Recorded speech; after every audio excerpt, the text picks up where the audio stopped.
Hello, my amazing learners, and welcome back to the Wisdom English podcast. My name is Sarah.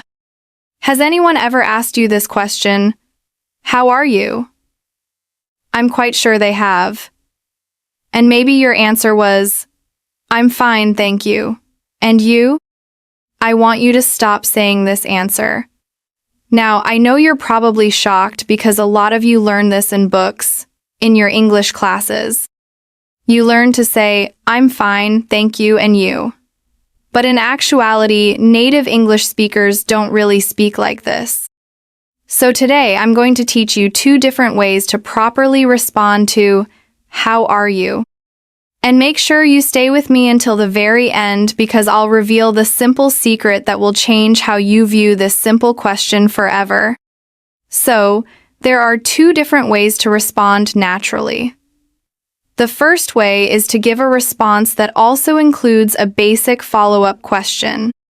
The second way, which is a bit more advanced, is to give a response that also includes a connection question. For today's lesson, we're going to look at these 2 categories, and I'm literally going to give you many natural ways of responding based on these 2 categories. Let's go to the first category, giving your response plus a basic question. I'm going to give you 5 different types of answers based on how you might be feeling.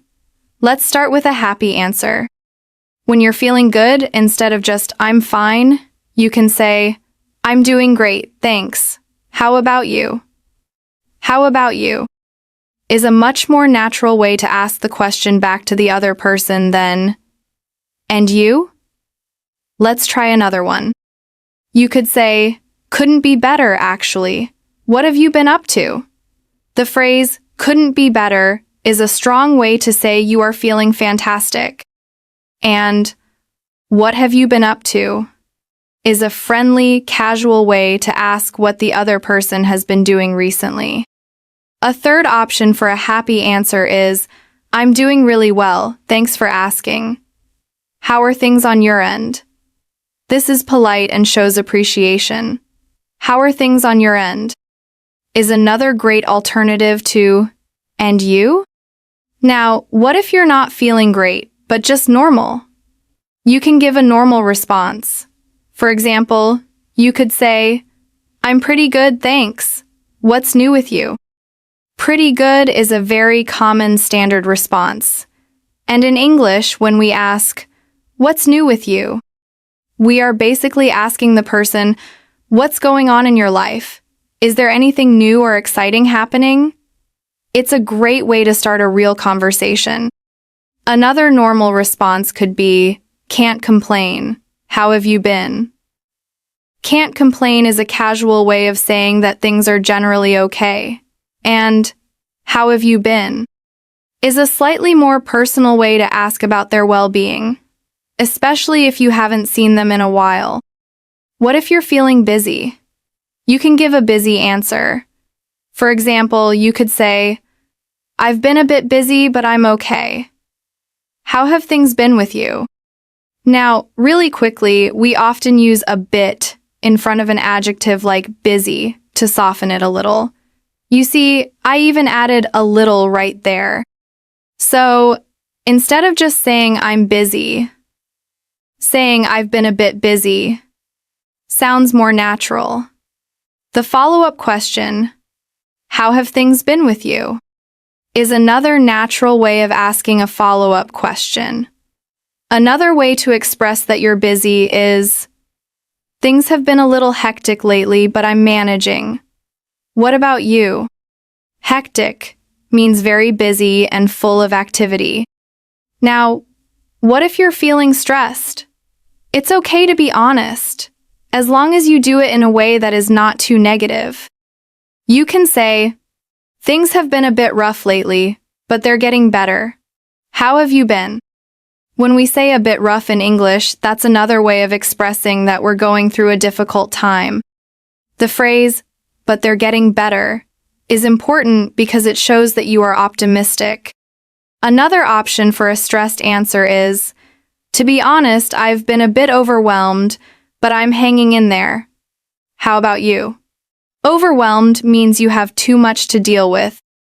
And hanging in there is an idiom that means you are surviving a difficult situation. And finally, what if you are feeling very satisfied with your life?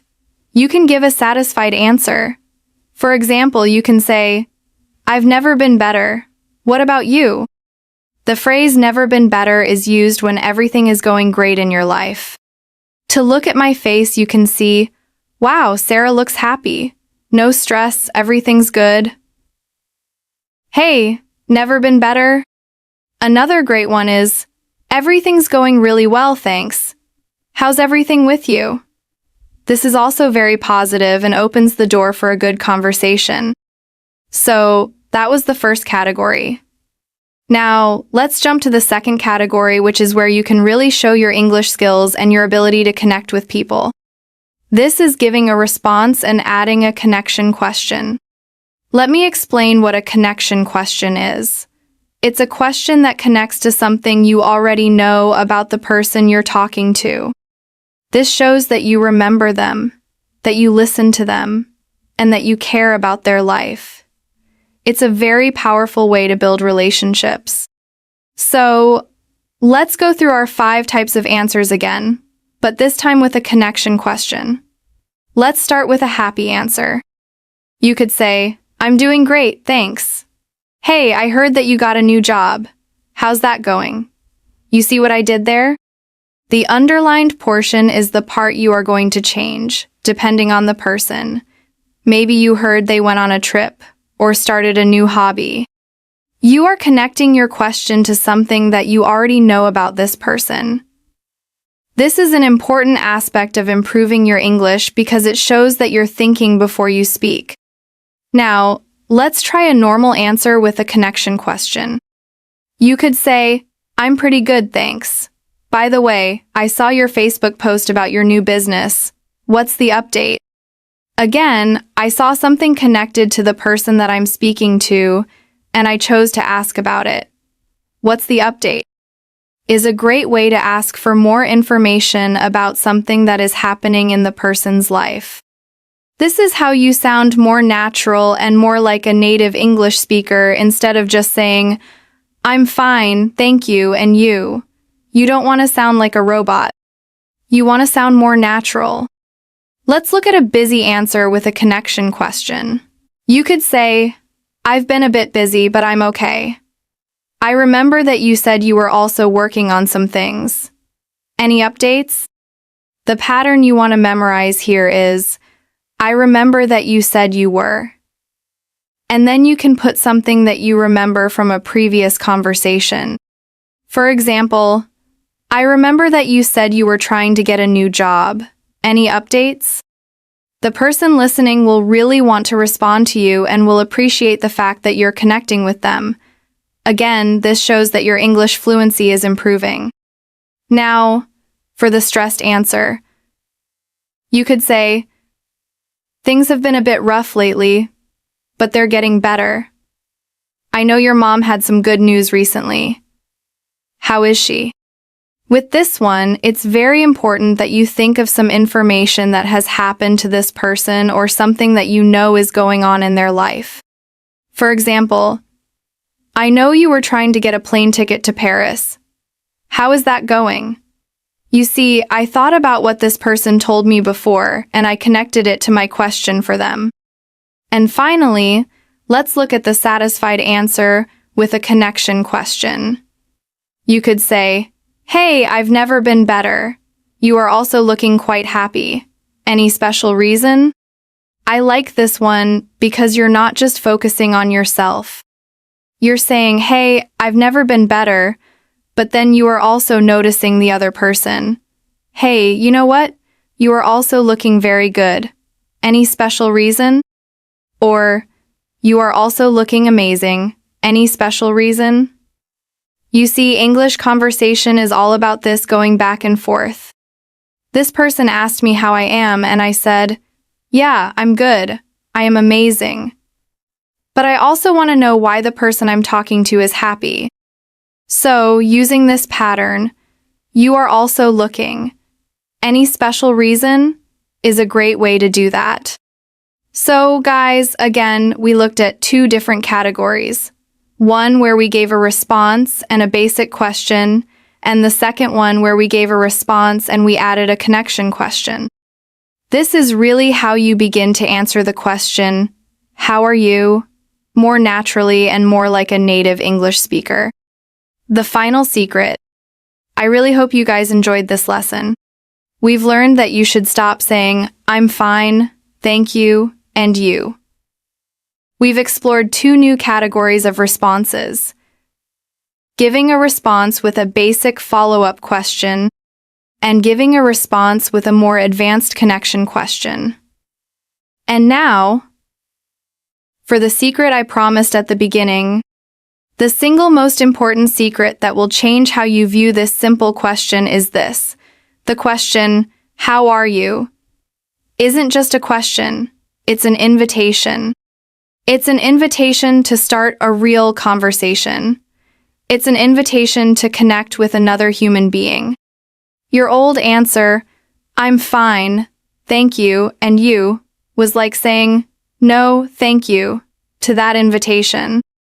But your new answers, the ones we practice today, are like saying, "Yes, I accept your invitation, and I invite you to connect with me too." When you start to see, "How are you?" as an opportunity, not just a formality, your conversations will become so much richer and more meaningful. So, my challenge to you is this. For the next week, I want you to completely stop saying, "I'm fine, thank you, and you." Instead, every time someone asks you how you are, I want you to try one of the new responses we learned today. Try to use a connection question at least once.